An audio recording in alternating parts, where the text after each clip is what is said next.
දවස් 30ක් හැමදාම පුෂප්ස් 50 ගානේ ගැහුවත් ඔයාගේ ඇඟට මොකද වෙන්නේ? පළවෙනි දවස පුෂප්ස් 60ක් විතර ගහද්දිම ඔයාගේ අත් දෙක තැවෙන්න ගන්නවා. ඔයාට ටිකක් විවේක ගන්නත් සිද්ධ වෙයි. ඒ වගේම ඔයාගේ බැලන්ස් එකක් ටිකක් නැති වෙලා යයි. අන්තිමේදී කොහොම හරි ඉවර කළාම ලොකු සතුටක් දැනුණත් ඔයාගේ ඇඟේ මස් පිඩු නම් හොඳටම රිදෙන්න ගනීවි. තුන්වන දවස ඔයා උදේ නැගිටින්නෙම ඇඟේ අමාරුවෙන්.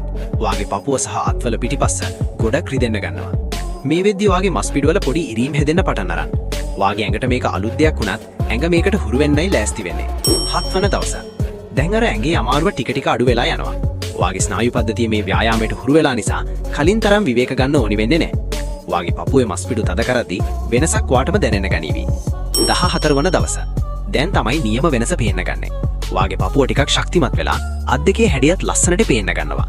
දැන් ඔයාට එක දිගටම පුෂප්ස් 20ක් වුණත් කිසිම අමාරුවක් නැතුව ගහන්න පුළුවන්. ඔයා අඳින ෂර්ට් එක පවා උරහිස් ගාවින් වෙනදට වඩා ලස්සනට තියෙනවා ඔයාටම තේරෙයි. 21 වන දවස. දැන් ඔයා වෙනදට වඩා ගොඩක් ශක්තිමත්. ඔයාගේ ඇඟේ උඩ කොටස ගොඩක් හැඩ වෙලා තියෙන්නේ. දැන් ඔයාට මේ පුෂප්ස් 50ම වට දෙකකින් ඉවර කරන්න පුළුවන්. ඔයාගේ කොන්ද කෙලින් තියෙන විදිය හැදිලා වගේම ඇඟේ බැලන්ස් එකත් ගොඩක් ස්ථාවර වෙලා. 30 වන දවස. දැන් සම්පූර්ණ වෙනසම පැහැදිලිව පේනවා.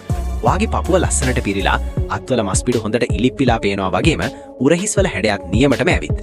ඔයා ඇඟේ තියෙන අනවශ්‍ය මේදය දහනය කරලා මස් පිඩු වලට මාරම ශක්තියත් එකතු කරගෙන ඉවරයි.